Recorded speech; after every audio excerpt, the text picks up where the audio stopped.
Welcome back. In the previous chapters of our story, we explored the mountains, trade routes, princes, and boyars that shaped Western Rus. We discovered why this land became one of the most valuable regions in medieval Eastern Europe. Yet one question remained unanswered. If Western Rus was so wealthy, so strategically important, and so fiercely contested, why did it remain divided for so long? For generations, powerful rulers had tried to dominate these lands. They fought wars, built alliances, made promises, and watched their achievements disappear almost as quickly as they appeared. Then something changed. From Volhynia emerged a prince who was neither the richest ruler nor the most powerful claimant of his age. At first, there was little reason to believe he would succeed where so many others had failed. Yet within a few years, he would unite rival lands, challenge powerful neighbors, and lay the foundations of a state that would survive long after his own death. His name was Roman Mstyslavych, and this is the story of the prince nobody expected. When Roman Mstyslavych was born in the middle of the 12th century, the world of Rus was still living in the shadow of its own past. The memory of a united realm centered on Kiev remained powerful, and the names of great rulers such as Volodymyr the Great and Yaroslav the Wise were still remembered across the lands of Rus. But the political reality confronting a young prince was very different from the world those rulers had once governed. Kiev remained the most prestigious city in Eastern Europe, and its churches, monasteries, and markets continued to attract pilgrims, merchants, and travelers from distant lands. Yet prestige alone could no longer guarantee authority. The princes who ruled different regions of Rus increasingly pursued their own interests, strengthened their own dynasties, and competed with one another for influence, territory, and control over the most important cities. As a result, the political map of Rus had become a complex mosaic of principalities whose rulers were connected by blood but divided by ambition. Cousins fought cousins.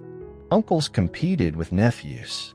Alliances that seemed secure one year could collapse the next, and victories that appeared decisive often proved temporary because defeated rivals rarely disappeared from the political stage for long.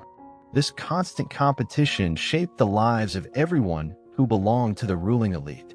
A prince could not rely solely on military strength because armies required resources. He could not rely solely on family ties because relatives were often his most dangerous rivals. And he could not rely solely on tradition because the old political order was slowly giving way to a new reality in which regional centers were becoming stronger and more independent. The consequences of this transformation could be seen across the lands of Rus. In the northeast, new political centers were emerging and challenging the traditional dominance of Kiev.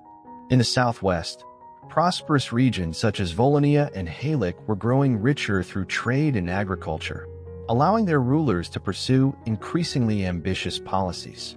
Even where open warfare was absent, competition never truly disappeared. It simply took different forms.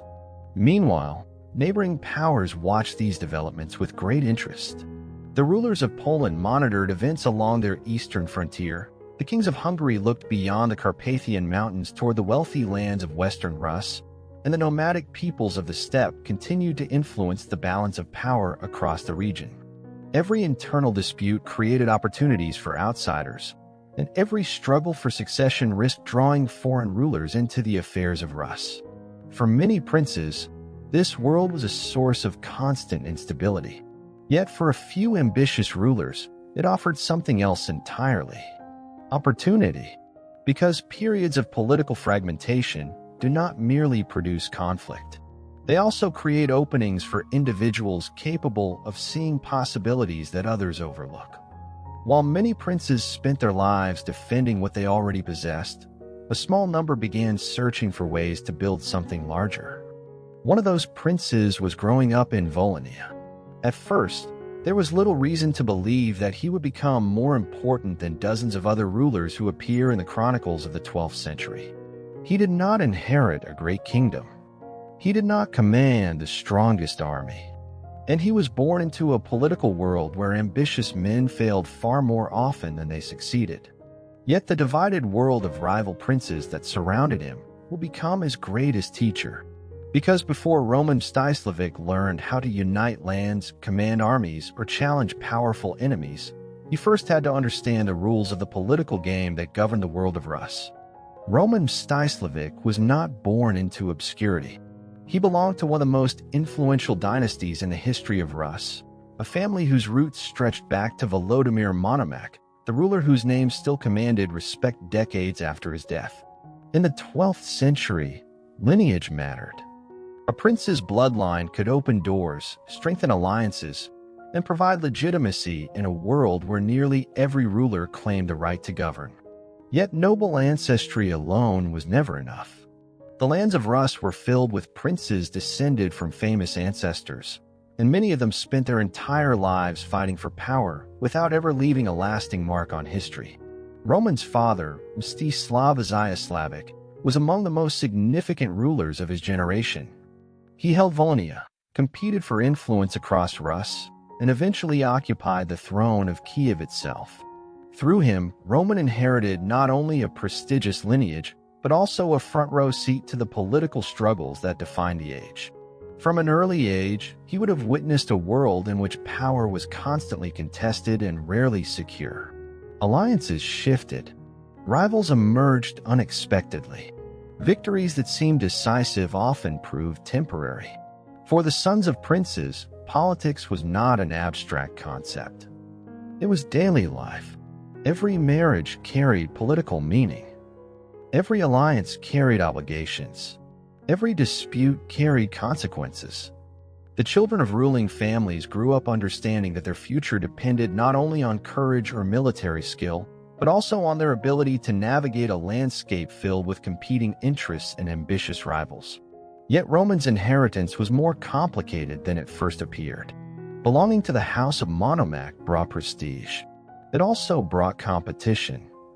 The descendants of Volodymyr Monomakh had spread across many regions of Rus, creating a vast network of princely branches whose members often viewed one another as rivals rather than allies. The same family that provided legitimacy could also produce the most dangerous opponents. In theory, they all belonged to the same dynasty. In practice, they competed for the same cities, the same influence, and the same opportunities. The result was a political world in which family connections could strengthen a prince one year and threaten him the next. Roman would spend much of his life navigating that reality. But unlike many of his contemporaries, he appears to have learned an important lesson early. Prestige could help a ruler gain authority. It could not guarantee success. A famous ancestor might earn respect, but only achievements could secure a legacy. The princes who dominated the chronicles of Rus were not remembered because of who their grandfathers had been. They were remembered because of what they accomplished. And Roman Mstyslavych intended to accomplish a great deal. For now, however, he was still a young prince growing up in Volhynia, a frontier land that would shape his character far more than any family tree ever could. And to understand Roman, we must first understand Volhynia. Long before Roman Mstyslavych entered the politics of Halych, long before he challenged rival princes, and long before his name became known across the lands of Rus, he was a prince of Volhynia. For modern audiences, Volhynia is often overshadowed by the stories of Kiev, Halych, or later Lviv. Yet in the 12th century, it was one of the most important regions in Western Rus, strategically positioned between the forests of the north, the trade routes of the south, and the powerful kingdoms that lay beyond the western frontier. Unlike the open steppe, where threats could emerge from vast distances, Volhynia was a land of rivers, forests, fortified settlements, and well-established communities. Its geography encouraged stability. Its location encouraged trade. And its rulers occupied a position that allowed them to look both eastward toward the lands of Rus and westward toward the kingdoms of Central Europe. This frontier position shaped everything. Merchants carried goods through the region. Diplomats carried news. Travelers carried ideas.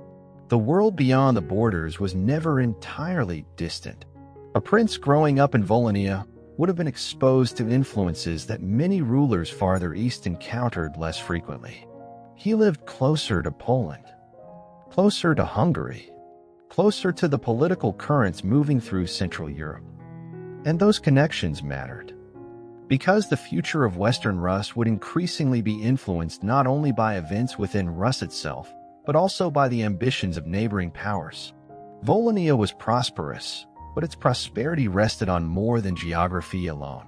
Its rulers had spent generations strengthening local authority, developing urban centers, and maintaining control over important routes that connected different regions of Eastern Europe. As a result, the principality possessed resources, manpower, and political cohesion that many neighboring lands struggled to match. This was not an accident, nor was it the result of a single ruler. It was the product of decades of careful development. By the time Roman was growing up, Volhynia had become one of the most stable principalities in the region, and stability was a rare commodity in the political world of the 12th century. That stability gave young princes something many of their contemporaries lacked: time.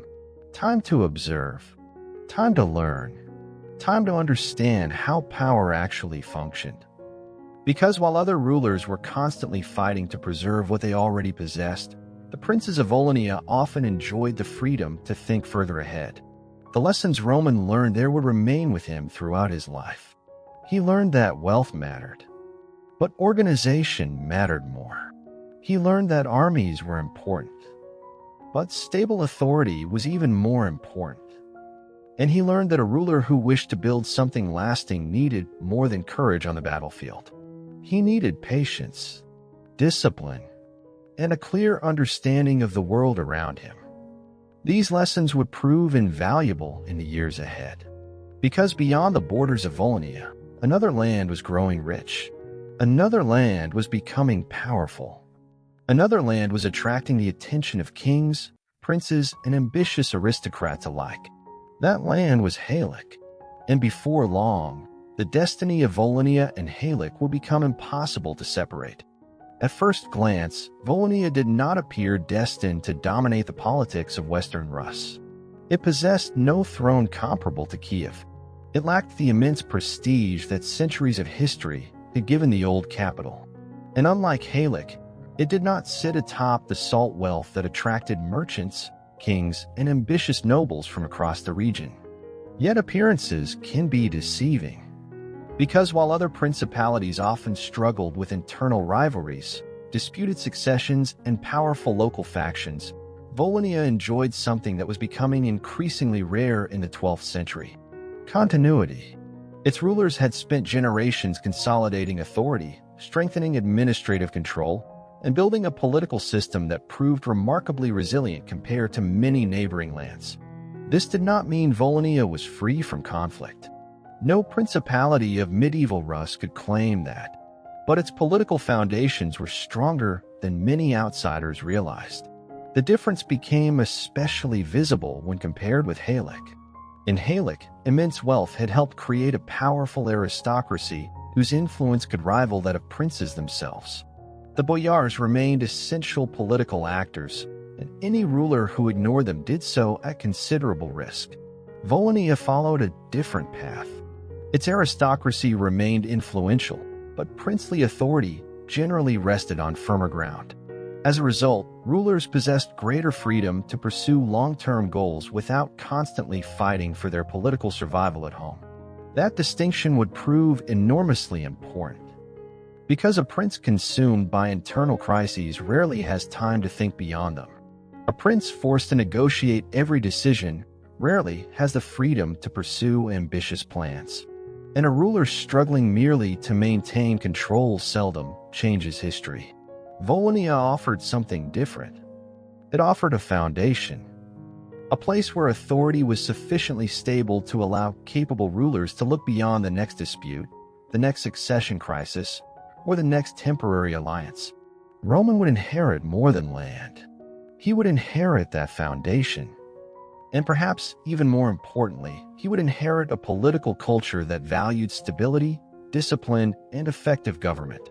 Those qualities may sound less dramatic than battles, less dramatic than sieges, less dramatic than heroic victories. Yet throughout history, strong states have often been built not by dramatic moments alone, but by institutions capable of surviving long after those moments have passed. Roman appears to have understood this instinctively, or perhaps he learned it from the world around him. Either way, the lessons of Volhynia remained visible throughout his later career. When opportunities appeared, he moved decisively. When rivals hesitated, he acted. And when neighboring lands descended into political chaos, he recognized possibilities that others failed to see. One such opportunity was approaching. Across the western lands of Rus, a powerful principality was entering a period of uncertainty. A land richer than Volhynia. A land more famous than Volhynia. A land that generations of rulers had struggled to control. Halych. And before long, its future would become inseparable from Roman's own. The world Roman Mstyslavych entered as a young prince was not governed by simple rules. Strength mattered, but strength alone was never enough. A ruler could command a large army and still lose everything through poor judgment. He could win battles and lose allies. He could secure a throne and discover that holding it was far more difficult than obtaining it. The political landscape of Rus was filled with such examples. Every generation produced princes who rose quickly and fell just as quickly. Some were defeated by stronger enemies. Others were undermined by their own allies. Many simply became trapped in endless struggles that consumed their resources without producing lasting results. Young princes observed these failures closely. They had to, because the consequences were impossible to ignore. A mistake in politics could cost a ruler a city. A mistake in diplomacy could cost him an alliance. And a mistake in war could cost him everything. Roman was growing up in an environment where these lessons were visible everywhere. The princes of Rus constantly negotiated with one another. They formed alliances through marriage. They exchanged promises. They settled disputes. And when negotiations failed, they gathered armies. Politics and warfare were not separate worlds. They were parts of the same game. A successful ruler needed to understand both. This was especially true in Western Rus, where local interests, foreign ambitions, and dynastic rivalries often intersected at the same time. A prince who focused only on military strength risked being outmaneuvered politically. A prince who relied only on diplomacy risked being ignored when force became necessary. Balance mattered, perhaps more than anything else. Looking back from the perspective of history, one of the most remarkable aspects of Roman's later career is how effectively he operated in both spheres.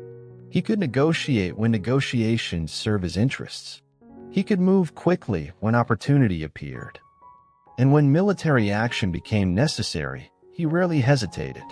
Those abilities did not emerge suddenly. They were learned. They were refined through experience. And they were shaped by years spent watching how power actually functioned. Because power rarely belongs to the person who shouts the loudest, nor does it automatically belong to the person with the largest army. More often, power belongs to the person who understands the situation more clearly than everyone else. The person who sees opportunities before others recognize them. The person who knows when to wait and when to act. As Roman approached adulthood, opportunities were beginning to appear. Across the western lands of Rus, political balances were shifting. Old rulers were aging. Alliances were changing. New rivalries were emerging. The generation that had dominated politics for decades would not remain forever. And whenever one generation passes from the stage, another begins preparing to take its place. Roman Mstyslavych was about to enter that world. Not yet as a great ruler. Not yet as a unifier. But no longer as a child watching events from the sidelines. His first political battles were approaching. For young princes, political life rarely began with grand victories. More often, it began with uncertainty. The chronicles tend to remember famous campaigns, decisive battles, and dramatic moments that changed the course of history. They rarely dwell on the long years during which future rulers learned their craft, built alliances, made mistakes, and slowly established their place within an intensely competitive political world. Roman Mstyslavych was no exception. Before he became one of the most influential rulers in Western Rus, he first had to prove that he could survive among men who were older, wealthier, and often far more experienced than he was. That was no easy task. The political arena of the 12th century rewarded strength, but it also rewarded patience. Ambitious princes who moved too quickly could find themselves isolated. Those who hesitated for too long risked watching opportunities disappear into the hands of their rivals. Finding the right balance required judgment, and judgment was usually learned through experience. As Roman entered public life, he encountered a political environment shaped by decades of competition between different branches of the ruling dynasty. Every major decision carried consequences beyond the immediate moment. Supporting one prince could alienate another. Entering one alliance could close the door to several others. Nothing existed in isolation. Everything was connected. A marriage agreement might influence a future military campaign. A local dispute could evolve into a regional conflict. A succession crisis in one principality could reshape politics across half of Rus. The most successful rulers understood these connections. The less successful often learned about them too late. What makes Roman particularly interesting is that he appears to have absorbed these lessons remarkably well. During the years when many young princes were focused on immediate gains, he was developing the skills that would later allow him to navigate a far more complicated political landscape. He learned when compromise was useful. He learned when determination was necessary. And perhaps most importantly, he learned that power often depended upon timing. A strong ruler who acted at the wrong moment could fail. A weaker ruler who acted at precisely the right moment could transform history. This principle would shape much of Roman's future career. Again and again, he would demonstrate an ability to recognize opportunities that others either ignored or failed to understand. But those opportunities had not yet arrived. The political order of Western Rus still appeared relatively stable. Volhynia remained secure. Halych remained wealthy. The major players of the older generation still dominated the stage. Yet beneath the surface, pressures were building. Rulers were aging. Successions were approaching. Old balances were becoming increasingly fragile. And throughout history, fragile balances rarely remain intact forever. Sooner or later, something breaks. When that moment arrived in Halych, it would create one of the greatest opportunities of Roman's life. An opportunity that would change not only his future, but the future of Western Rus itself. The rulers of Volhynia occupied a unique position within the world of Rus. Unlike princes whose attention was focused primarily on Kiev or the steppe, the rulers of Volhynia lived near one of the most important frontiers in Eastern Europe. Beyond their western borders lay lands governed by different dynasties, different political traditions, and different centers of power. Poland stood to the west, Hungary beyond the Carpathian Mountains. And between these realms flowed merchants, travelers, envoys, and news. A ruler in Volhynia could not afford to ignore such neighbors. Their decisions influenced trade. Their wars influenced security. Their ambitions influenced the balance of power throughout the region. As a result, the political horizon of Volhynia was often broader than that of many other principalities of Rus. Events beyond the frontier were not distant curiosities. They were realities that demanded attention. A conflict in Poland could affect trade routes. A succession crisis in Hungary could alter regional alliances. A diplomatic agreement between neighboring rulers might strengthen one prince while weakening another. Everything was connected. And the most capable rulers understood that. By the time Roman reached adulthood, the political map of Central and Eastern Europe had become an intricate web of competing interests. Dynasties sought advantage wherever they could find it. Kings looked beyond their borders. Princes searched for allies. And powerful families attempted to secure their position in an uncertain world. No ruler existed in isolation. Certainly not a ruler of Volhynia. This broader perspective would later become one of Roman's greatest strengths. While many princes remained consumed by local rivalries, Roman operated in a region where international politics formed part of everyday reality. He belonged to a generation that increasingly had to think beyond individual cities and principalities, beyond the next dispute, beyond the next campaign, beyond the next succession. The future belonged to those who could understand larger patterns, those who could recognize how events in one region influence developments in another, those who could see opportunities emerging long before they became obvious. Whether Roman fully appreciated this at the time, we cannot know. What we do know is that the world around him was teaching those lessons constantly, and soon he would have an opportunity to apply them. Because the political order that had dominated Western Rus for decades was beginning to weaken. The old generation of rulers was passing from the scene. New claimants were emerging. Old alliances were fraying. And in Halych, the richest and most coveted principality in Western Rus, the future was becoming increasingly uncertain. For ambitious men, uncertainty could be dangerous. For Roman Mstyslavych, it would become opportunity. History has a habit of making great figures appear inevitable. Looking back across the centuries, it is easy to imagine that the rise of Roman Mstyslavych was somehow destined from the beginning. It was not. When his contemporaries looked across the political landscape of Rus during the closing decades of the 12th century, they saw many ambitious rulers, many powerful dynasties, many experienced princes. Roman was only one among them. He ruled Volhynia, a respected principality certainly, an important one, but not the richest, not the most prestigious, and not the center of attention. If a ruler in Poland had been asked which prince would shape the future of Western Rus, Roman's name would probably not have been the first answer. The same was likely true in Hungary, and perhaps even in Kiev. The political stage was crowded with men whose achievements appeared far greater, men who controlled wealthier lands, men who possessed larger networks of allies, men whose influence seemed more secure. Roman did not yet stand above them. He stood among them, and that distinction matters, because the most important developments in history often begin quietly, without fanfare, without grand announcements, without anyone fully understanding what is about to happen. At the end of the 12th century, Western Rus remained divided. Volhynia followed its own path.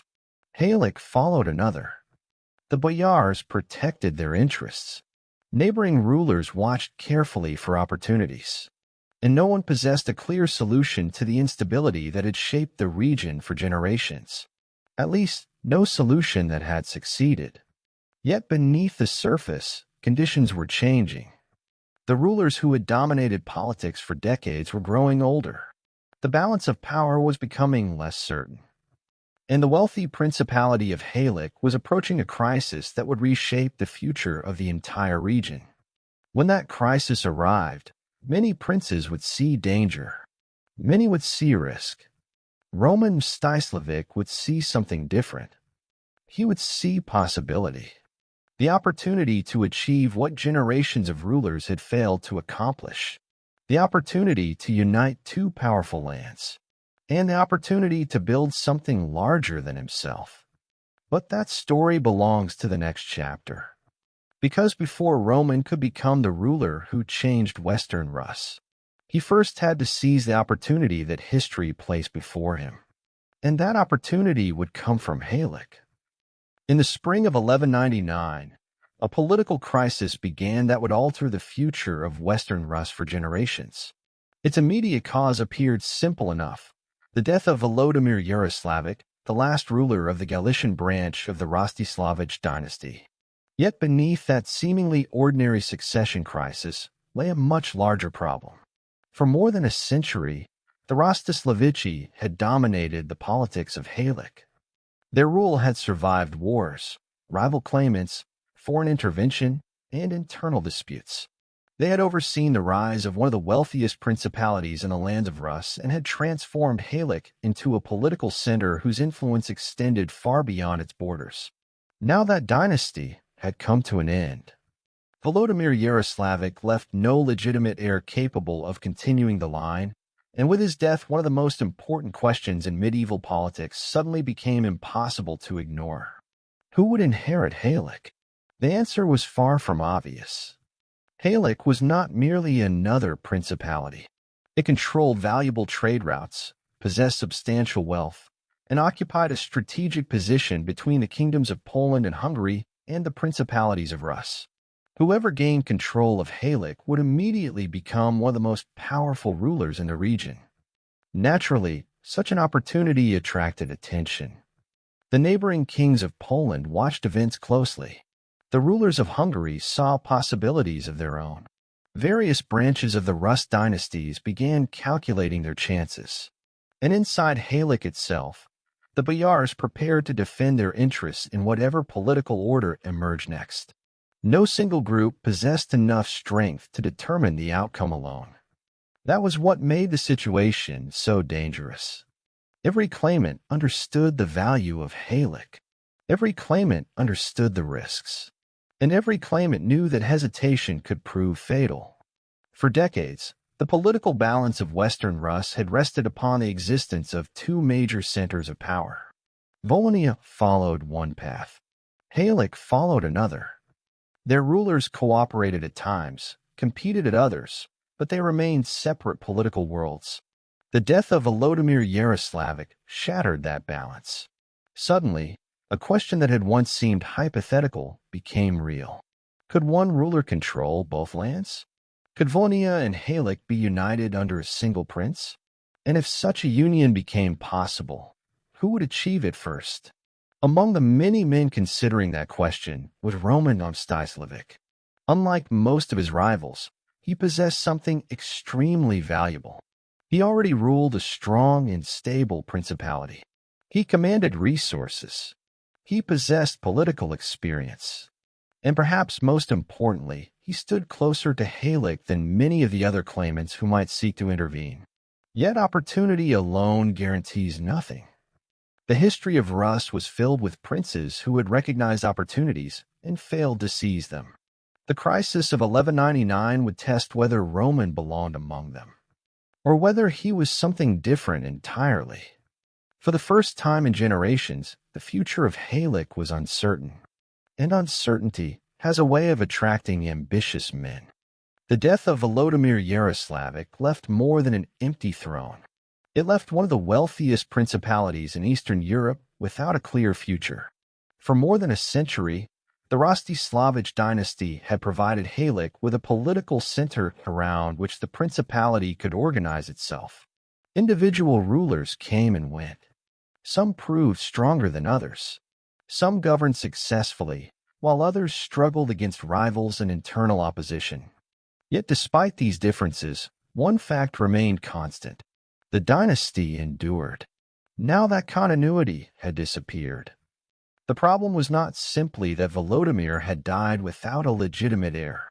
Medieval politics had faced succession disputes before. The real danger was that several competing groups could now claim the right to influence what happened next, and none of them possessed enough authority to settle the matter alone. The boyars of Halych immediately became central to the situation. Generations of prosperity had created an aristocracy unlike almost any other in the lands of Rus. Wealth from trade, agriculture, and regional commerce had strengthened powerful families whose influence extended far beyond their estates. These men were not merely landowners. They were political actors accustomed to participating in major decisions, negotiating with princes, and defending their own interests whenever circumstances required it. Yet even among the boyars there was no complete unity. Some likely hoped to preserve the balance that had allowed them to prosper. Others may have preferred a ruler whose authority could be limited or guided. Still others looked beyond the borders of Halych and considered what alliances with foreign powers might offer. The uncertainty encouraged ambition, and ambition rarely remains confined to one place. News of the succession crisis spread quickly across neighboring lands. Princes began evaluating potential claims. Rulers examined old dynastic connections. Advisors calculated opportunities. Men who only months earlier had little reason to concern themselves with Halych suddenly found themselves contemplating its future. That reaction was entirely understandable. Halych was not an ordinary principality. Its position between the kingdoms of Poland and Hungary gave it strategic importance. Its trade routes generated wealth.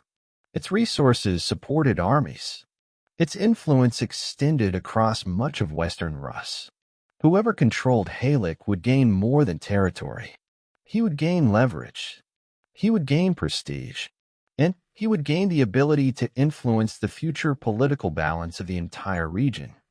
As weeks passed, the crisis deepened. The old order was gone. The new order had not yet emerged. And between those two realities lay a dangerous period in which every major decision carried consequences that could shape events for years to come. For the people of Halych, uncertainty became a fact of daily political life. For ambitious rulers beyond its borders, it became an opportunity. In moments of political uncertainty, power rarely remains idle. The death of Volodymyr Yaroslavich had created a vacuum at the center of Galician politics, and the leading boyar families understood that events were moving too quickly to allow anyone the luxury of waiting. Whatever happened next would determine not only who ruled Halych, but also who would hold influence within the principality for years to come. The boyars were not newcomers to political struggle. For generations, they had operated within one of the wealthiest regions of Rus, building networks of influence that extended through towns, trade routes, estates, and princely courts. They had witnessed succession disputes before. They had negotiated with rulers. They had opposed rulers. And when circumstances demanded it, they had helped shape the outcome of political conflicts. Now they found themselves confronting a situation unlike any they had faced before. The Mstyslavych dynasty had ended. A new ruler would have to be found. But choosing a prince was only part of the problem. The greater question concerned the future structure of power itself. A strong ruler might bring stability and security. He might protect Halych from foreign intervention and strengthen its position within Western Rus. Yet such a ruler could also reduce the independence that many powerful families had enjoyed for decades. A weaker ruler offered different advantages. He might be easier to influence, easier to negotiate with, easier to constrain when interests collided. Yet weakness carried dangers of its own. A prince unable to establish authority could invite intervention from neighboring powers, trigger internal conflicts, and undermine the prosperity upon which much of the principality's wealth depended. There was no perfect solution, only competing risks. As discussions, negotiations, and calculations unfolded, different interests inevitably began pulling in different directions. Some men looked primarily at local concerns. Others considered the wider political landscape. A few may already have recognized that the future of Halych could not be separated from the future of Volhynia, Poland, Hungary, and the broader world of Eastern Europe. Meanwhile, time continued to work against them. Every unresolved question encouraged outside involvement. Every delay increased uncertainty. And every sign of division strengthened the belief that Halych might soon become the center of a much larger struggle. That belief was not misplaced. Beyond the borders of the principality, ambitious rulers were already paying close attention to events. They understood what was at stake. They understood the value of Halych. And they understood that opportunities like this did not appear often. The succession crisis was no longer a purely Galician affair. It was becoming an international contest. And before long, rivals would begin appearing from every direction. The struggle for Halych did not remain a local affair for long. The principality was simply too valuable. Its wealth, its strategic location, and its influence over the western frontier of Rus ensured that the succession crisis would attract attention far beyond its borders.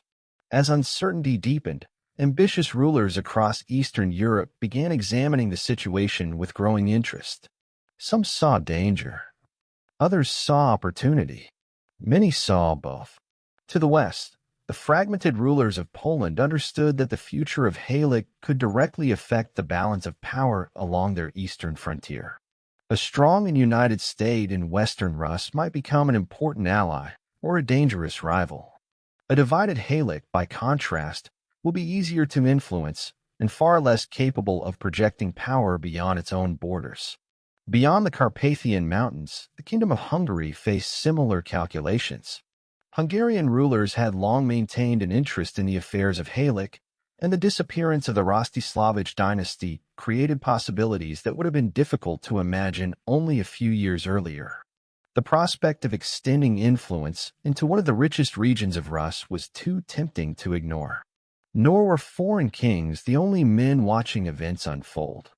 Across the lands of Rus, other princes began evaluating their own claims and opportunities. The ruling dynasties of the age were connected through generations of marriages, alliances, and shared ancestry. In such a world, succession disputes rarely lacked potential claimants. Almost everyone could find a reason to justify involvement. Some possessed dynastic arguments. Others possessed military strength. A few possessed both. As a result, the crisis surrounding Halych was becoming increasingly complex. It was no longer simply a question of who should inherit a principality. It was becoming a contest between competing visions of the future, with local elites, neighboring kingdoms, and rival princes all attempting to shape the outcome. The danger was obvious. The longer the crisis continued, the more actors would become involved. The more actors became involved, the more difficult a peaceful solution would become. And the more difficult a peaceful solution became, the greater the likelihood that Halych would descend into years of instability. Roman Mstyslavych understood this as well as anyone.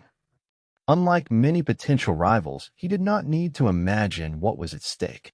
The consequences would unfold directly on the frontier of his own principality. If another ruler gained control of Halych, the political balance of Western Rus could shift dramatically. If a foreign power established lasting influence there, Volhynia itself might eventually face new threats. This was not a distant political dispute. It was a matter of strategic importance. The future of Halych and the future of Volhynia were becoming increasingly intertwined. And with every passing month, the number of people competing for control of that future continued to grow. The race had begun. The question was no longer whether someone would seize the opportunity created by the crisis. The question was who would move first. By the end of the 12th century, there was no shortage of men who might have hoped to control Halych. There were rival princes, foreign rulers, ambitious nobles. And yet, as the crisis unfolded, Roman Mstyslavych gradually emerged as the strongest candidate. The reasons were both simple and complicated. To begin with, Roman already possessed something that many other claimants lacked: a functioning power base. He was not a landless prince seeking fortune. He was not an outsider attempting to impose himself upon an unfamiliar region.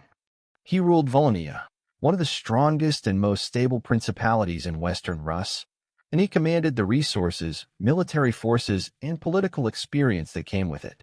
That alone made him difficult to ignore. But military strength was only part of the equation. The leaders of Halych understood that the principality faced dangers from multiple directions. Foreign intervention remained a possibility. Rival claimants continued to evaluate their chances. Internal divisions threatened to weaken the region at precisely the moment when unity was most needed. Under such circumstances, many people were not looking for the weakest prince. They were looking for the most capable one. Roman offered advantages that became increasingly attractive as uncertainty grew. He was geographically close. He possessed established authority. And unlike some rivals whose ambitions depended entirely upon gaining Halych, he already governed a prosperous principality capable of supporting his policies. Most importantly, he offered a realistic path towards stability. That did not mean everyone welcomed him. Far from it. Any ruler strong enough to restore order would inevitably threaten existing interests. Some boyars likely feared that a powerful prince would reduce their influence.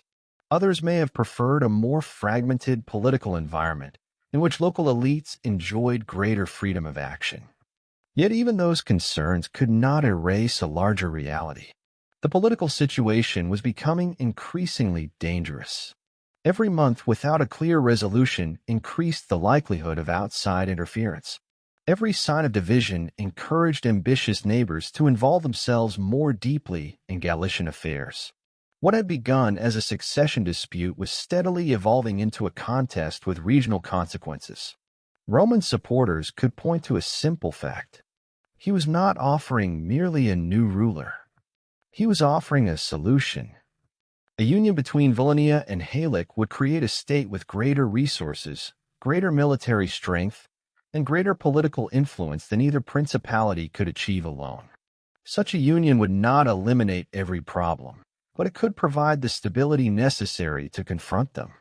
That vision carried enormous appeal, especially for those who understood how dangerous the alternative might become. As support gradually formed around Roman, the balance began to shift. The crisis was not yet over. Rival interests remained active. Opposition had not disappeared. But for the first time, it was becoming possible to imagine a future in which Halych and Volhynia no longer followed separate paths. A future in which the two most powerful lands of Western Rus will be governed by a single ruler. And Roman Mstyslavych intended to make that future a reality. Winning support and securing a throne were not the same thing. Even as Roman's position strengthened, the future of Halych remained uncertain. Too many interests were involved. Too many powerful men stood to gain or lose from the outcome. And whenever wealth, influence, and prestige converge in a single place, resistance is almost inevitable. The union of Halych and Volhynia promised stability. But stability is not always welcomed by those who benefit from uncertainty. Some members of the Galician aristocracy viewed Roman with caution. They understood that a ruler capable of uniting two powerful principalities would likely possess both the authority and the resources necessary to reduce their influence. The very qualities that made Roman attractive as a ruler also made him potentially dangerous to those accustomed to exercising political power themselves. Beyond Halych, rival claimants had little reason to accept defeat quietly. The disappearance of the Mstyslavych dynasty had created a rare opportunity, and opportunities of that scale are seldom abandoned without a struggle. Different princes continued to advance their interests, seek allies, and evaluate possible paths to power. Some hoped circumstances might still change in their favor. Others simply refused to accept that the future of Halych could be decided without them. Meanwhile, neighboring kingdoms continued watching events unfold. The rulers of Poland and Hungary did not need to send armies immediately to influence the situation. Sometimes the possibility of intervention can be as important as intervention itself. The mere presence of powerful neighbors forced every political actor to consider how future decisions might affect relations beyond the borders of Rus. Roman therefore faced a challenge that extended far beyond the city of Halych itself. He needed to convince supporters, discourage rivals, manage opposition, and establish authority quickly enough to prevent the crisis from spiraling into something larger. This required more than military strength. It required political judgment, the ability to recognize which conflicts demanded confrontation and which could be resolved through negotiation, the ability to move decisively without creating unnecessary enemies, and perhaps most importantly, the ability to project confidence at a moment when uncertainty surrounded nearly every aspect of public life. In many ways, this was the true test of Roman's leadership. Battles can reveal courage. Crises reveal character. The years spent governing Volhynia had prepared him for precisely this kind of challenge. He was no longer the young prince learning the rules of power. He was now applying those lessons in the most important political struggle of his life. And slowly, almost imperceptibly at first, the balance began to shift. The resistance did not disappear. The risks did not vanish. But the possibility that had seemed uncertain only months earlier was becoming increasingly real. For the first time in generations, the unification of Halych and Volhynia no longer appeared to be a distant dream. It was becoming a political reality. In 1199, Roman Mstyslavych accomplished something that generations of rulers had failed to achieve. The principalities of Halych and Volhynia were brought together under a single ruler. To modern readers, this outcome can appear almost inevitable. Looking back across the centuries, it is tempting to see the union as a natural development, the logical result of geography, economics, and political necessity.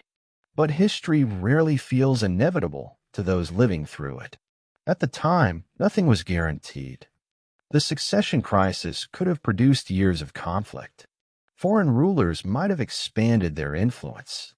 Rival claimants could have divided the region. The political map of Western Rus might have evolved in countless different ways. Instead, a new state emerged. The significance of this achievement extended far beyond dynastic politics. For decades, Halych and Volhynia had developed along separate paths. Each possessed its own ruling traditions, political interests, and regional priorities. Both were important. Both were powerful. Yet neither alone possessed the combination of resources necessary to dominate Western Rus. Together, the situation changed dramatically. Volhynia contributed stability, administrative experience, and a strong princely tradition. Halych contributed wealth, strategic position, and influence that stretched across major trade networks linking Eastern and Central Europe. The combination created something larger than either principality had been on its own. For the first time, a ruler controlled the forests, rivers, fortresses, markets, and trade routes that connected much of Western Rus into a single political framework. The resources available to Roman expanded significantly. So did his responsibilities. Because unification was not the end of the struggle. In many respects, it was only the beginning. Building a state is far more difficult than acquiring one. The newly united realm still contained competing interests. Local elites continued protecting their influence. Neighboring rulers continued monitoring developments. Rival princes remained active throughout the lands of Rus. Every success generated new expectations. Every decision created new challenges. Roman understood this. His task was no longer simply to secure Halych. His task was to transform a political union into a durable state. That required authority. It required patience. And it required a vision extending beyond the immediate crisis that had brought him to power. The rulers of Poland noticed the change. The rulers of Hungary noticed it as well. So did the princes of Rus. A new power had appeared on the political map of Eastern Europe, and its potential was impossible to ignore. What had begun as a succession dispute was becoming something much larger. A new political center was taking shape in the West, and at its head stood Roman Mstyslavych. The unification of Halych and Volhynia changed more than the fortunes of a single prince. It altered the balance of power across Western Rus.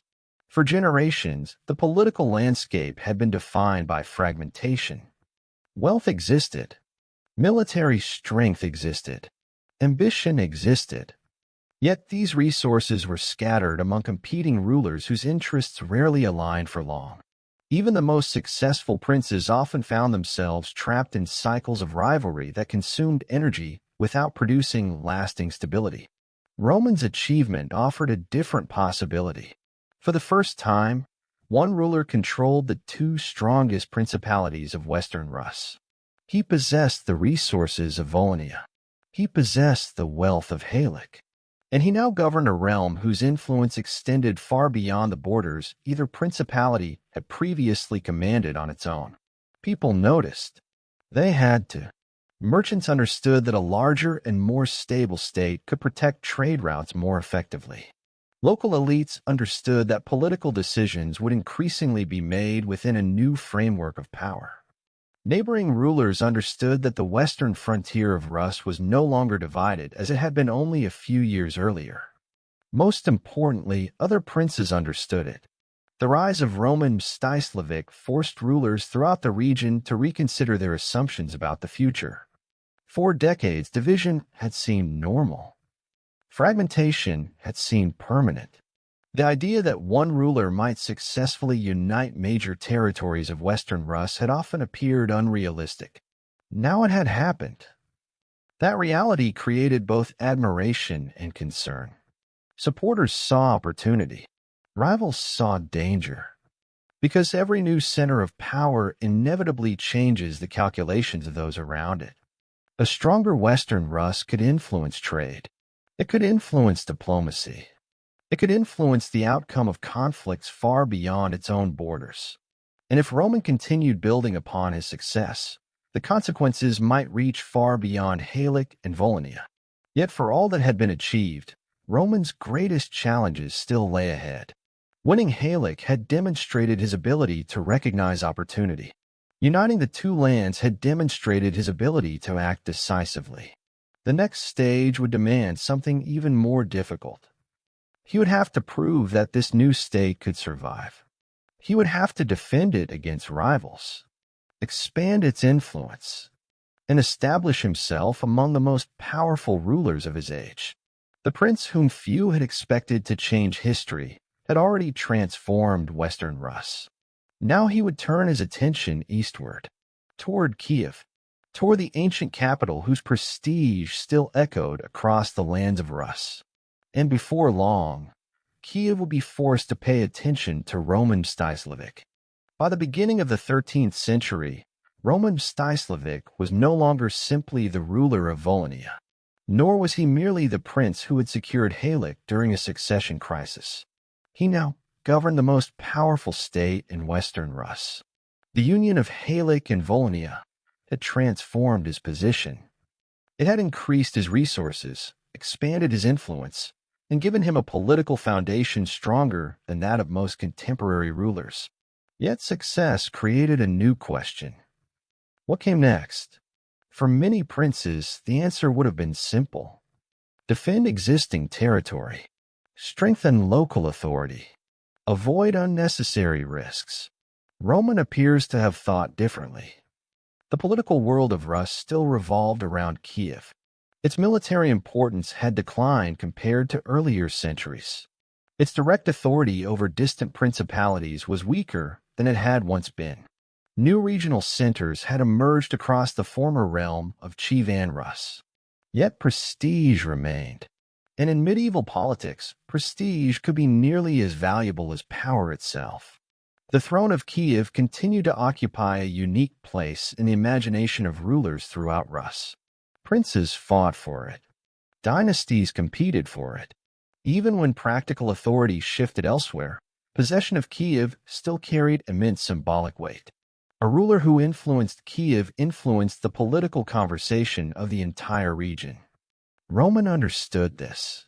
The newly united state he governed had become powerful enough to shape events beyond its own borders, but lasting influence required more than military strength and economic resources.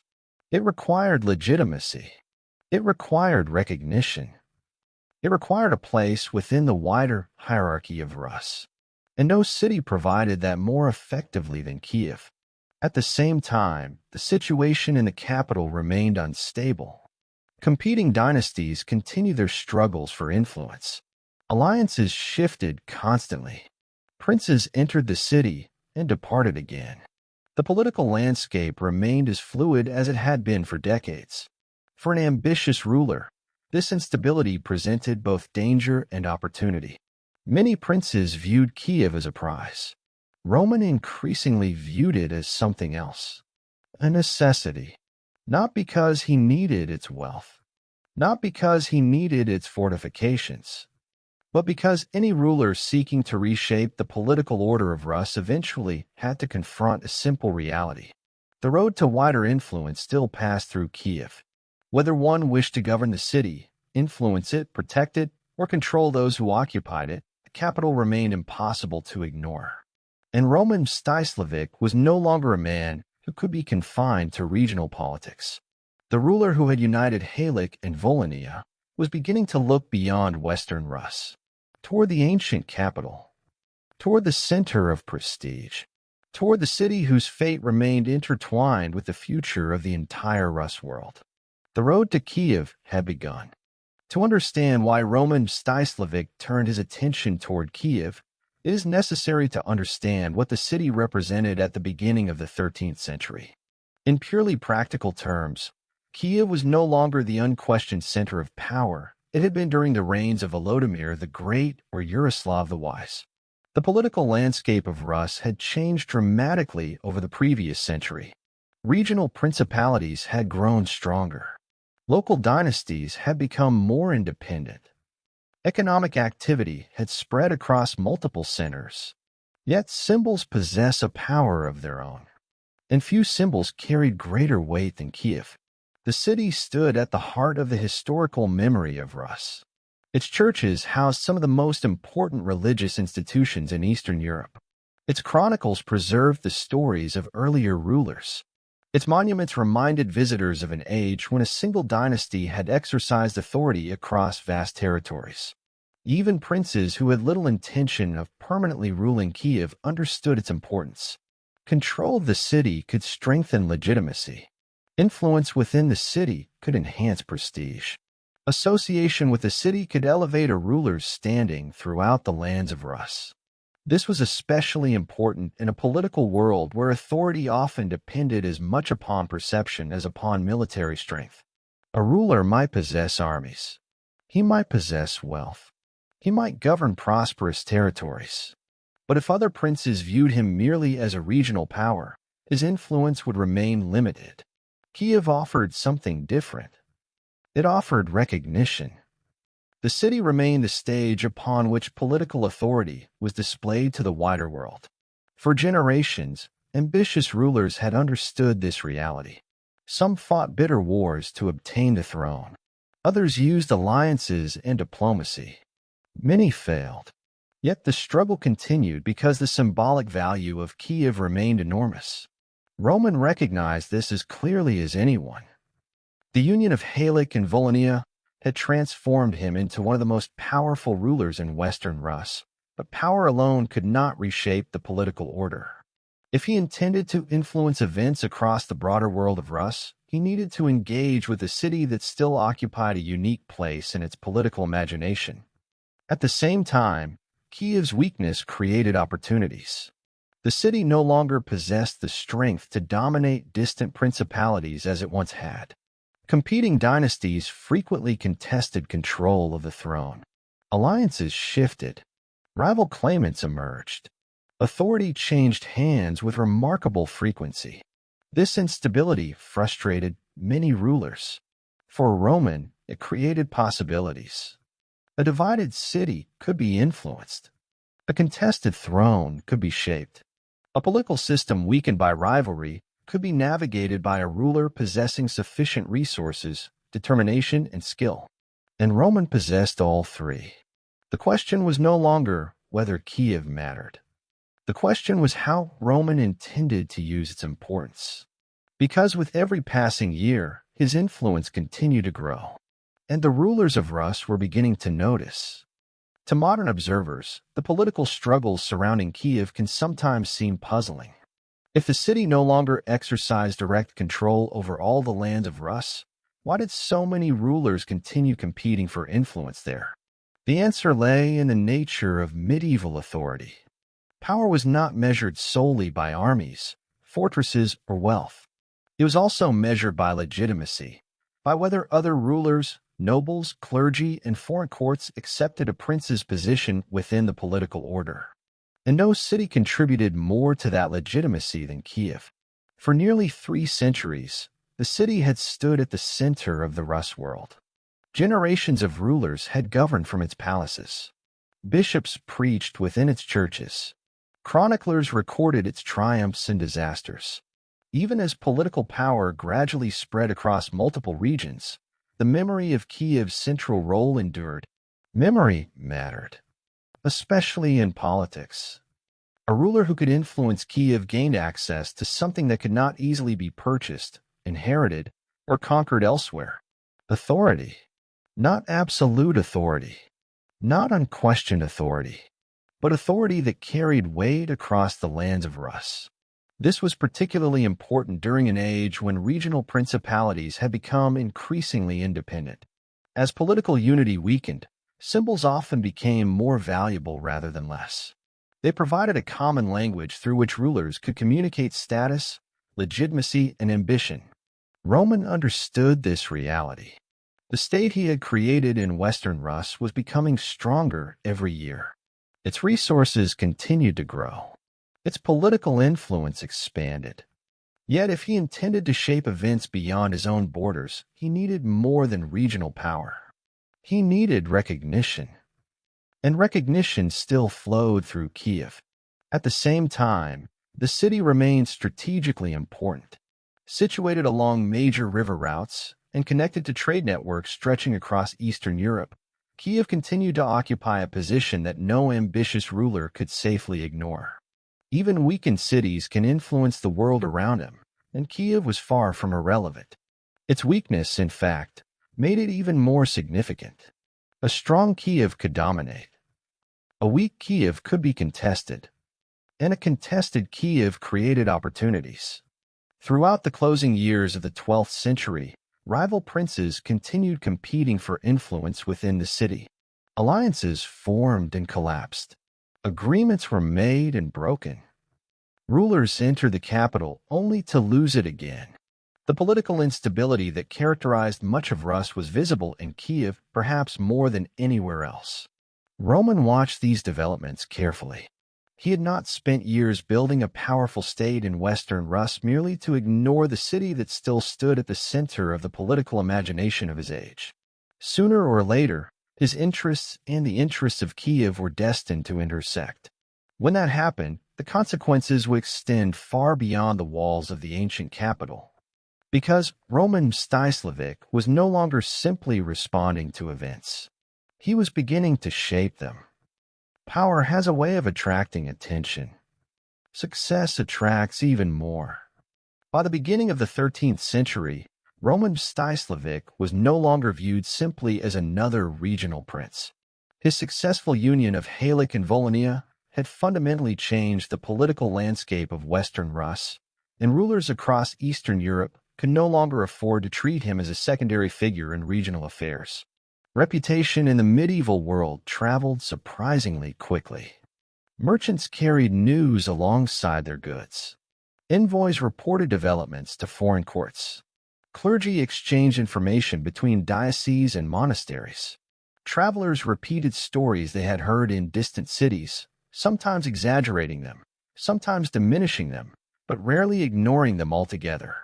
Long before official chronicles recorded a ruler's achievements, his reputation was already spreading along the roads of Europe. Roman's name began appearing more frequently in those conversations, not because he claimed grand titles, not because he sought admiration, but because his actions demanded attention. Few rulers of his generation had succeeded in accomplishing what he had achieved. At a time when many principalities were becoming increasingly fragmented, Roman had done the opposite. He had brought together two of the strongest political centers of Western Rus and had transformed them into a single state whose influence continued to grow. That achievement changed how other rulers viewed him. He was no longer merely defending his own lands. He had become a prince capable of altering the balance of power across an entire region. Such men are rarely ignored. Some rulers began considering him a valuable ally. Others viewed him with growing caution. A few undoubtedly regarded him as a future threat. Those different reactions had one thing in common. Everyone now had to account for Roman Mstyslavych when making political decisions. That alone marked a remarkable transformation. Only a few years earlier, he had been one prince among many, governing a prosperous but regional principality. Now his decisions carried consequences that extended well beyond the borders of Volhynia and Halych. Diplomacy, military planning, dynastic marriages, and commercial relations increasingly had to take his growing influence into account. The rise of Roman also reflected a broader transformation taking place across the lands of Rus. For generations, political authority had flowed primarily from inherited prestige. Now another factor was becoming equally important: capability. Roman's contemporaries did not respect him merely because of his ancestry.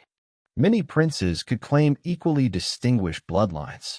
They respected him because he had demonstrated an unusual ability to recognize opportunity, make difficult decisions, and achieve results where others had failed.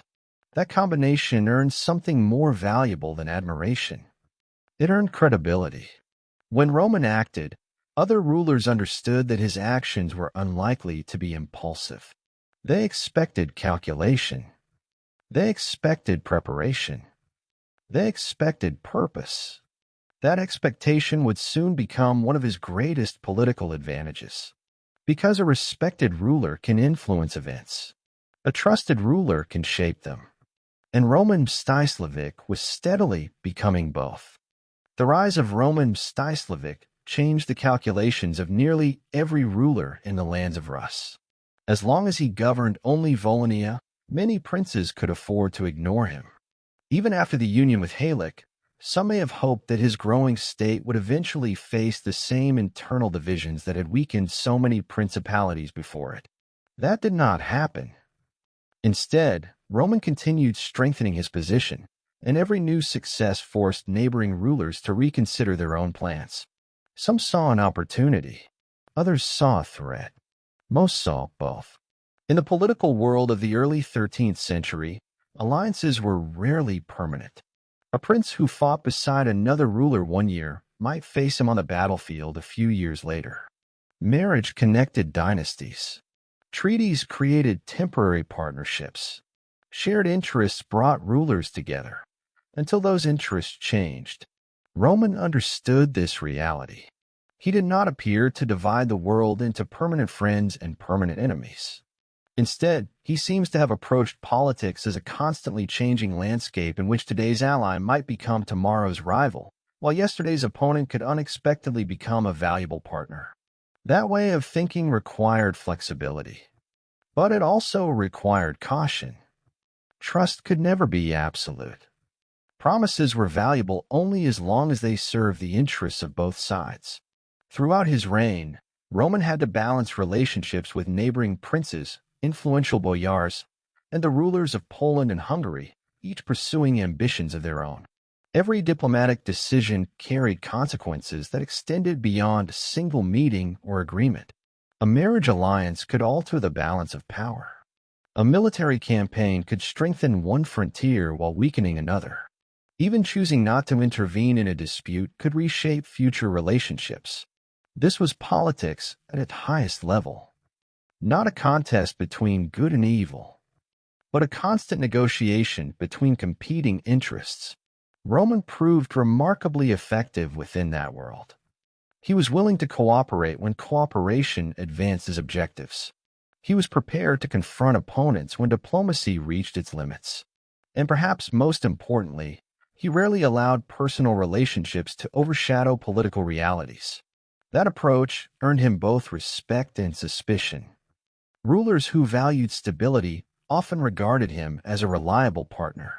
Those whose ambitions conflicted with his increasingly viewed him as an obstacle that would eventually have to be removed. As Roman's influence continued to expand, remaining neutral became increasingly difficult. Princes across Rus were beginning to choose sides. And sooner or later, Kiev itself would have to do the same. By the beginning of the 13th century, the struggle for influence within Rus had become about far more than controlling individual cities. It was becoming a struggle over leadership itself. For generations, the princes of Rus had accepted a political tradition in which seniority, dynastic lineage, military strength, and political opportunity all competed to determine who would exercise the greatest authority. The system had never been entirely predictable, yet it had survived because most rulers understood its unwritten rules. Roman Mstyslavych respected those traditions, but he was not prepared to be limited by them. Unlike many princes whose influence depended almost entirely upon their position within the dynasty, Roman had built his authority upon something more tangible. He governed a prosperous and unified state. He commanded experienced warriors. He controlled important trade routes. Most importantly, he had demonstrated that he could accomplish what other rulers had discussed for generations without success. That changed the conversation. Increasingly, Roman was judged not only by his ancestry, but by his achievements. For some princes, this development was encouraging. It suggested that effective leadership could outweigh inherited prestige. For others, it was deeply unsettling. If political authority increasingly followed success rather than tradition, then every established balance within Rus might eventually be questioned. This was why Roman's growing influence generated such mixed reactions. His ambitions threatened no single ruler. They threatened an entire political order that had developed over decades. Without proclaiming himself above other princes, he was steadily becoming the man whose decisions affected them all. Every alliance he concluded altered the diplomatic landscape. Every campaign he launched forced neighboring rulers to respond. Every success strengthened the position of the united Galician Volhynian state, while reminding others that a new center of power had emerged in the west. The throne of Kiev remained the greatest symbol of authority. But symbols alone could no longer define reality. A prince governing a fragmented realm from the ancient capital did not necessarily possess greater influence than a ruler commanding a stable and prosperous state elsewhere. This contrast became increasingly visible as Roman's reputation continued to grow. Power was beginning to follow capability, not merely tradition. That shift did not occur overnight, nor did everyone accept it willingly. Many princes continued defending the established order, while others quietly adjusted to the changing political landscape. Some sought Roman's friendship. Others worked to contain his influence before it expanded even further. Roman understood that neither admiration nor opposition could be allowed to dictate his decisions. His objective was larger than personal prestige. He was building a state capable of shaping the future of Rus. And with every passing year, it became more difficult to deny that he was succeeding. The old political order had not yet disappeared. But for the first time in generations, it had begun to face a serious challenger. Roman Mstyslavych did not set out to overthrow the political traditions of Rus. In many respects, he remained a product of the world in which he had been raised. He belonged to the Halych dynasty. He understood the customs that governed relations between princes. He negotiated alliances, respected dynastic ties, and recognized the symbolic importance of Kiev just as generations of rulers had done before him. Yet history is often changed by men who transform old traditions without openly rejecting them. That is precisely what Roman began to do. His authority no longer rested solely upon dynastic seniority or ancestral prestige. Instead, it rested upon something increasingly difficult for his contemporaries to ignore: results. He had inherited Volhynia. He had secured Halych. He had united the two principalities into a single state. And he had done so during one of the most unstable periods in the political history of Western Rus. Those achievements spoke more loudly than titles ever could. For many princes, success was measured by the number of cities they controlled or the thrones they briefly occupied. Roman pursued something more enduring. He sought to build a state capable of surviving beyond the outcome of a single campaign or succession dispute. That alone distinguished him from many of his contemporaries. Throughout the 12th century, political authority in Rus had often shifted from one ruler to another with remarkable speed. Cities changed hands. Alliances dissolved. Victories were followed by new conflicts, and few princes possessed either the time or the stability necessary to think beyond the next crisis. Roman began thinking differently. Military victories remained important. Diplomacy remained essential. But both became instruments serving a larger objective: the consolidation of power. This change did not go unnoticed. Supporters saw a ruler capable of bringing order to a fragmented political landscape. Opponents saw a prince whose growing influence threatened long-established balances that had benefited rival dynasties for generations. Neither side was entirely wrong. Roman was changing the rules, not by announcing a new political doctrine, not by claiming unprecedented titles, but by demonstrating, through his actions, that a united and effectively governed state could exercise greater influence than a collection of competing principalities bound together only by tradition. That idea carried profound consequences. If Roman's model succeeded, other rulers would inevitably begin asking uncomfortable questions about the political system they had inherited. Was endless competition between princes truly inevitable? Could stronger regional states provide greater stability than the constantly shifting hierarchy centered upon Kiev? And if authority increasingly followed effective leadership rather than inherited precedents, what would become of the old political order? These questions did not yet have clear answers, but they were beginning to shape the future. Roman Mstyslavych was no longer simply participating in the politics of Rus. He was redefining them. And news of that transformation was beginning to spread far beyond the borders of his own realm. By the opening years of the 13th century, Roman Mstyslavych had become far more than the ruler of a successful regional state.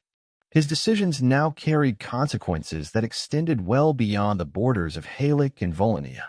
Whether neighboring rulers welcomed that reality or feared it made little difference. They could no longer ignore it. Influence has a way of traveling faster than armies. Long before soldiers crossed frontiers, news had already crossed them. Merchants discussed changing political conditions as they moved between markets. Envoys reported developments to their courts. Clergymen exchanged information during their journeys. Every diplomatic mission carried not only official messages, but also observations about rulers whose power appeared to be growing. Roman's name increasingly appeared in those reports, not because he sought personal glory, not because chroniclers exaggerated his achievements, but because the political map itself had begun to change. For Poland, the emergence of a stronger Western Rus required careful attention. The balance that had existed along the eastern frontier was no longer the same. Every future alliance, every military expedition, and every dynastic marriage would now have to take Roman into account. Hungary reached similar conclusions. The kingdom had long maintained interests beyond the Carpathian Mountains, but the rise of a capable and ambitious ruler in Halych Volhynia complicated every political calculation. The western frontier of Rus was no longer defined by competing principalities. It was increasingly defined by a single government capable of acting with purpose. Even within the broader world of Rus, attitudes were beginning to change. Some princes continued viewing Roman as an ambitious rival whose influence needed to be contained. Others began recognizing something different. A ruler whose authority rested not upon temporary fortune, but upon the strength of the state he had built. That distinction mattered. Many princes achieved spectacular victories. Far fewer left behind political systems capable of surviving those victories. Roman appeared determined to do exactly that. Looking back across the centuries, it is tempting to focus on individual battles, diplomatic negotiations, or dramatic confrontations. Yet, perhaps Roman's greatest achievement during these years was something less visible. He changed expectations. He demonstrated that Western Rus could become more than a collection of competing principalities. He proved that effective government, political stability, and decisive leadership could transform the balance of power without relying solely upon dynastic inheritance or symbolic prestige. That idea would outlive him. It would shape the ambitions of his successors. It would influence the career of his son, Danilo. And it would become one of the defining legacies of the Galician Volhynian state. But Roman's own story was far from over. The state he had built was stronger than ever. Its reputation continued to grow. Its neighbors watched every move. And as his influence expanded across the lands of Rus, another challenge was already beginning to take shape beyond his western frontier. The years ahead would test not only the strength of the state he had created, but the strength of the man who had created it. By the beginning of the 13th century, Roman Mstyslavych had achieved what many of his contemporaries would have considered impossible. The union of Halych and Volhynia had transformed Western Rus into a far stronger political force than it had been only a few years earlier. Trade continued to enrich its towns. Its frontiers were more secure. Its ruler commanded greater resources than ever before. Yet success often creates dangers that failure never does. As long as the Western principalities remained divided, neighboring rulers could afford to treat them as separate political problems. One prince might become an ally against another. A local dispute could be used to gain influence. Rival claimants could be supported whenever circumstances appeared favorable. A united state changed those calculations. For the rulers of Poland, the emergence of a stronger power along their eastern frontier demanded careful attention. Cooperation remained possible, but so did confrontation. Every political decision now required a different assessment than it had only a few years earlier. The Kingdom of Hungary faced similar questions. For decades, Hungarian kings had maintained an active interest in the affairs of Halych. That interest did not disappear simply because a capable ruler had succeeded in uniting the principality with Volhynia. If anything, the rise of Roman made developments beyond the Carpathians even more significant. Nor were external rulers the only source of uncertainty. Across the lands of Rus, rival princes continued pursuing their own ambitions. Alliances shifted. Successions remained contested.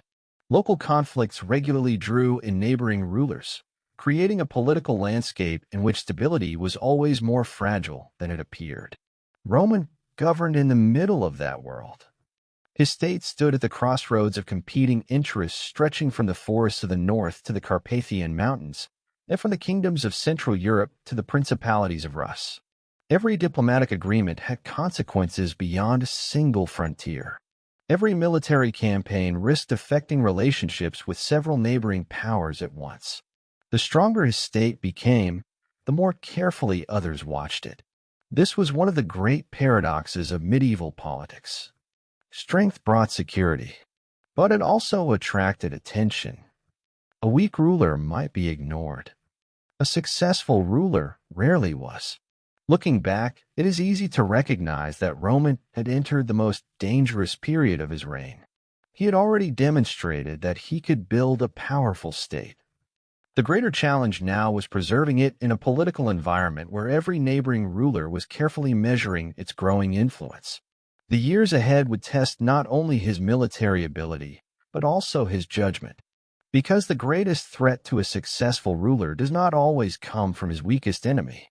It often comes from the moment when several rivals begin recognizing the same danger at the same time.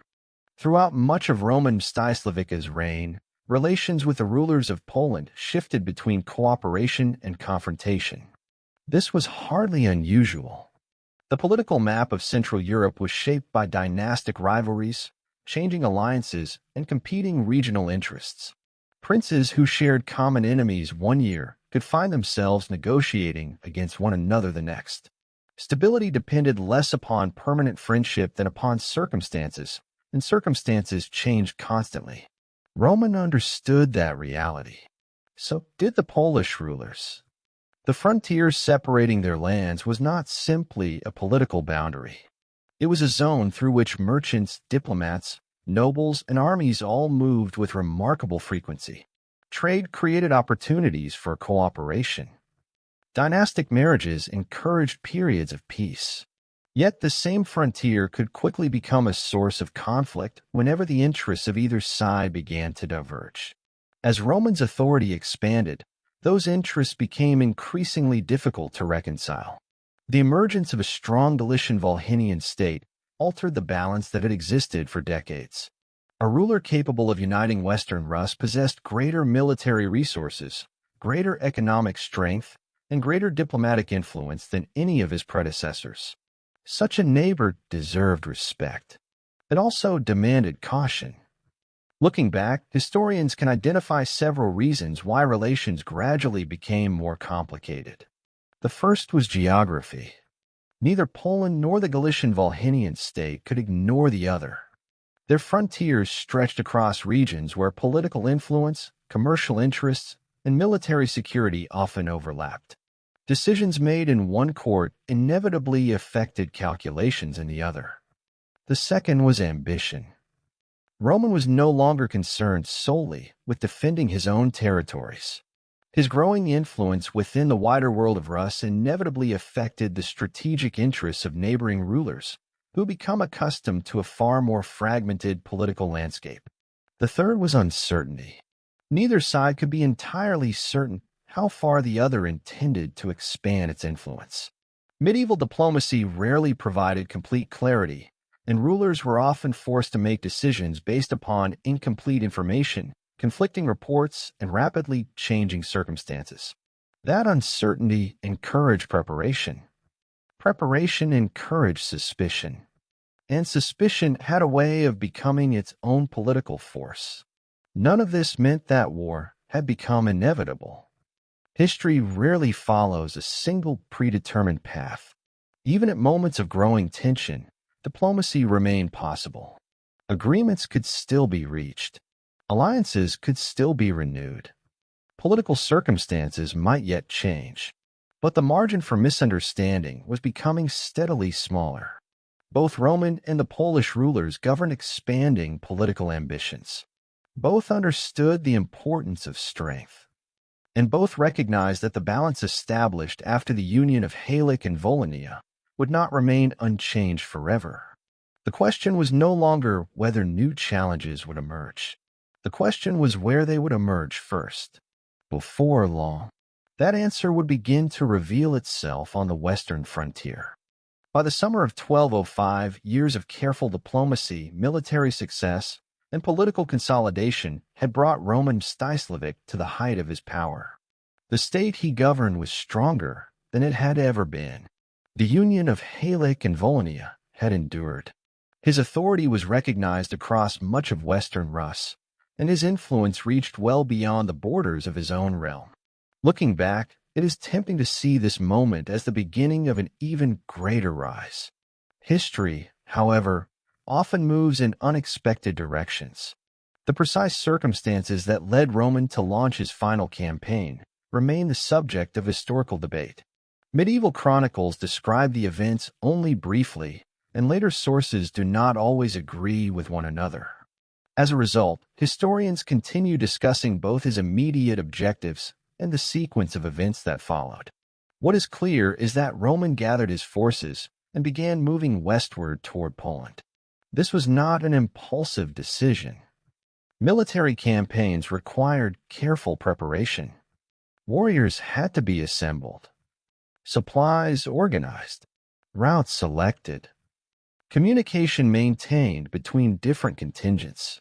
Even a relatively short expedition demanded planning that began long before the army started marching. Roman was an experienced commander. By this stage of his career, he had spent decades navigating the realities of medieval warfare. He understood that victory depended upon discipline as much as courage, and that successful campaigns were often decided before opposing armies ever met on the battlefield. Yet even the most experienced ruler could never eliminate uncertainty. Campaigns developed according to their own rhythm. Weather changed. Information proved unreliable. Allies arrived later than expected. Opponents reacted in unexpected ways. A commander might begin an expedition believing he understood the situation, only to discover that circumstances had already shifted. Roman knew this. Every experienced ruler did. As his army advanced toward the western frontier, neither he nor his followers could know that they were approaching one of the most consequential moments in the history of the Galician Volhynian state. For the soldiers marching beside him, this was another campaign. For the nobles accompanying their prince, it was another demonstration of the strength their ruler had spent years building. For Roman himself, it was likely another political and military challenge requiring decisive leadership. No one could yet see beyond the next march. beyond the next river, beyond the next battlefield. Only later would chroniclers recognize how much depended upon the events that were about to unfold. Because somewhere ahead, near the town of Zawichost on the Vistula River, Roman Mstyslavych was approaching the final battle of his life. The Battle of Zawichost occupies a remarkable place in medieval history. It is remembered not because it lasted for days, nor because it involved one of the largest armies of the age. Instead, it is remembered because the outcome of a single engagement changed the future of an entire state. The surviving sources provide only a limited account of the battle itself. They do not describe every movement of the armies or every decision made on the field. As a result, historians can reconstruct only the broad outline of what happened, while many tactical details remain uncertain. What appears clear is that Romans' forces encountered the Polish army near Zawichost, on the Vistula River. The engagement developed rapidly. At some point during the fighting, Roman became separated from the main body of his army. Whether this resulted from the confusion of battle, the speed of the engagement, or another circumstance cannot be established with certainty from the surviving evidence. What followed proved decisive. Roman Mstyslavych was killed. His death transformed the battle from a military setback into a political catastrophe. Throughout medieval Europe, states often depended heavily upon the personal authority of their rulers. Institutions existed, but they rarely possessed the strength to replace decisive leadership overnight. When an experienced ruler died unexpectedly, uncertainty spread almost immediately. That is precisely what happened in 1205. Only moments earlier, Roman had been one of the most powerful princes in Eastern Europe. He commanded a united state, maintained diplomatic relationships across the region, and stood at the center of a political system he had spent years constructing.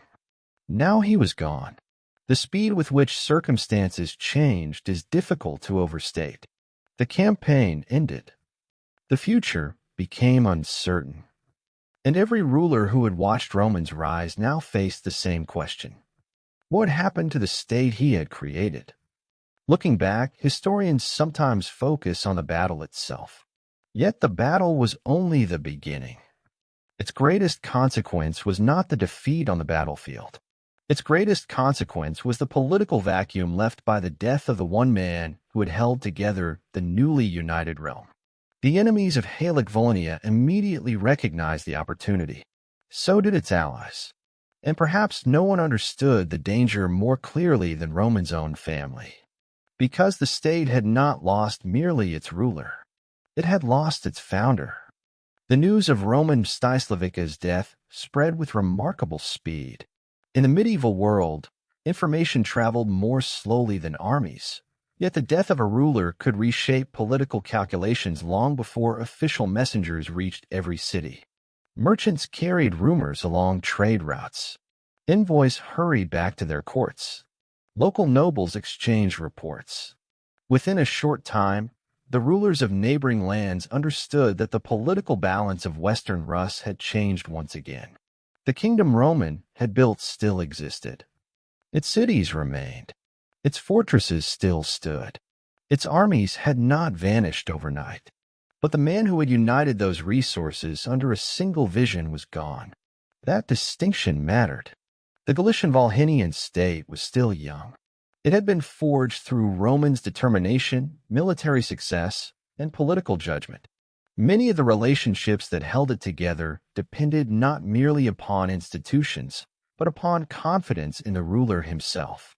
Now that confidence faced its greatest test. Roman left behind two young sons. Danilo was only 4 years old. His younger brother, Vasilko, was even younger. Neither child could personally command armies, negotiate with rival princes, or impose authority upon powerful boyars whose political experience stretched back decades. The future of the dynasty suddenly rested in uncertain hands. For Roman's widow Anna, the situation became extraordinarily dangerous. She was no longer protecting only a family. She was protecting the survival of the dynasty itself. History offers many examples of states that collapsed almost immediately after the death of a strong ruler. Some fragmented into smaller principalities. Others fell under foreign domination. Still others disappeared entirely as ambitious rivals divided the inheritance among themselves. Looking back, many of Rome's contemporaries may well have expected a similar outcome. The circumstances certainly encouraged that conclusion. A recently unified state, a dead ruler, infant heirs, powerful neighboring kingdoms, ambitious princes, influential boyars. Every condition that had once made Halych vulnerable was beginning to return. And this time, there was no Roman Mstyslavych to hold him together. For those who had opposed his rise, the moment appeared almost ideal. For those who had supported him, it was the beginning of a struggle far greater than any they had yet faced. Because preserving a kingdom is often more difficult than creating one. And the true test of Roman's achievement was only about to begin. When Roman Mstyslavych died at Zawichost in 1205, the greatest threat facing his state did not come from a foreign army. It came from time. His sons were simply too young. Danilo Romanovich was about 4 years old. His younger brother, Vasilko, was still a small child. Neither could command the loyalty of experienced warriors. Neither could negotiate with ambitious princes.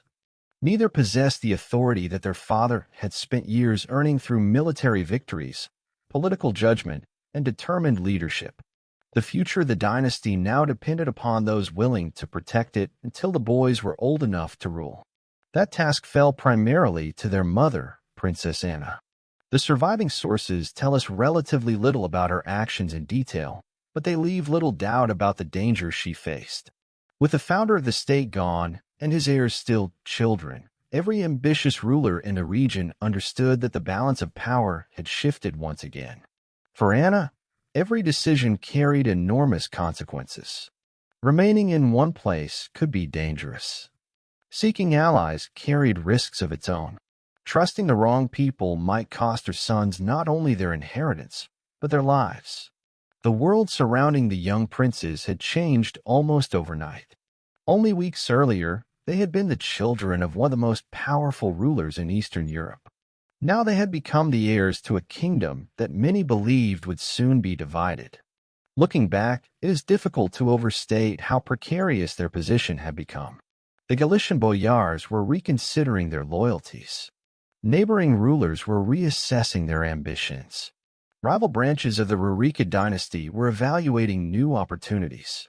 Few people expected two young boys to preserve everything their father had built. History often favors the strong. Children rarely appear capable of changing its course. Yet history also has a habit of surprising those who believe its outcome has already been decided. The men who now competed for control of Halych and Volhynia saw two vulnerable heirs. They saw an unfinished state. They saw an opportunity. What they did not yet see was the determination with which those children would one day return. The story of Roman Mstyslavych was drawing to its close. The story of Danilo Romanovich was about to begin. Measured by the length of his reign alone, Roman Mstyslavych might not appear among the longest ruling princes of Rus. Measured by his achievements, however, the picture looks very different. During little more than a decade, he altered the political landscape of Western Rus in ways that continued to shape the region long after his death. He united Halych and Volhynia, strengthened princely authority, and created a state that commanded the attention of neighboring rulers throughout Central and Eastern Europe. Those accomplishments did not disappear on the battlefield at Zawichost. They were tested. They were challenged. But they did not disappear. The years following Roman's death were marked by instability, foreign intervention, and fierce struggles for power. Looking back, it would have been easy to conclude that everything he had built was destined to collapse. Many of his contemporaries may have believed exactly that. History proved more complicated. The institutions he strengthened did not vanish overnight. The idea of a united Galician Volhynian state did not vanish either. Even those who fought to control the kingdom rarely questioned its value. No rival attempted to divide it permanently into two separate political worlds. Instead, nearly everyone sought to possess the state Roman had created. That alone speaks to the significance of his achievement. Roman had changed more than borders. He had changed political expectations. Before his reign, Halych and Volhynia had been neighboring principalities whose interests often overlapped but whose futures remained separate. After his reign, the possibility of a united Western Rus had become a political reality that neither allies nor enemies could ignore. That vision survived its founder. It survived civil wars. It survived foreign invasions. And in time, it would be carried forward by a new generation. Looking back across the centuries, Roman's greatest accomplishment may not have been a single victory, a diplomatic success, or even the union of two lands. It was the foundation he left behind. A foundation strong enough that others could rebuild upon it after everything seemed lost. Few rulers receive such a legacy. Fewer still create one. Roman Mstyslavych did. And although his own story ended beside the Vistula River in 1205, the story of the state he founded was only entering its most difficult chapter. When Roman Mstyslavych fell at Zawichost, many believed they were witnessing the end of his life's work. The conclusion seemed obvious. A recently united state had lost its founder. His heirs were children. Powerful boyars were preparing to defend their own interests. Neighboring rulers recognized an opportunity to expand their influence. Looking at the political landscape of 1205 alone, few observers would have predicted that the Galician Volhynian state would one day recover its strength. There appear to be too many enemies, too many uncertainties, too little time. History, however, is rarely decided by appearances. The years that followed would bring exile, civil conflict, foreign intervention, and repeated struggles for survival. The dynasty founded by Roman would be pushed to the very edge of destruction, and more than once it would seem that his family had finally been defeated. Yet the foundation he had created proved stronger than many of his rivals expected. Not because it could survive without effort, not because it was protected from danger, but because there were still people prepared to fight for it. Among them were two young boys who had lost their father before they were old enough to understand what his death truly meant. One of them was named Vasilko. The other was Danilo. At the time, few could have imagined that the frightened child forced to flee his own inheritance would one day become one of the most formidable rulers in Eastern Europe. Few could have imagined that he would reclaim his father's kingdom, defeat rivals who had spent years trying to erase his dynasty, and build upon the foundations Roman had left behind. But that is exactly what history would remember. The story of Roman Mstyslavych is, in many ways, the story of a founder. The story of Danilo Romanovich is the story of survival. Because creating a kingdom is one achievement, saving it from destruction is another. And that is where our story goes next. Before we leave Roman Mstyslavych behind, take one last look at the world he created. When he fell on the battlefield at Zawichost, many believed that everything he had built would disappear with him. The young state had lost its founder. Powerful rivals surrounded it. His sons were only children. To almost everyone watching these events unfold, the future seemed painfully clear. The kingdom would fall apart. His dynasty would be forgotten. And Roman's dream will become just another chapter in the long history of medieval Rus. But history has a remarkable way of surprising those who believe they already know the ending. Because Roman's greatest legacy was not a victory, or a city, or even a kingdom. It was the foundation he left behind. A foundation that would soon be tested by exile, betrayal, foreign invasions, and years of relentless struggle. In our next story, we will follow a frightened young boy forced to flee his own homeland, a child whom many believed would never wear a crown, and who would eventually become one of the most extraordinary rulers of medieval Eastern Europe. His name was Danilo Romanovich, and his journey would prove that creating a kingdom is only the beginning. Saving it is the far greater challenge. If you enjoyed this journey through the life of Roman Mstyslavych and the rise of the Galician Volhynian state, consider subscribing to the channel. There is much more of this story still waiting to be told. Until next time, thank you for watching.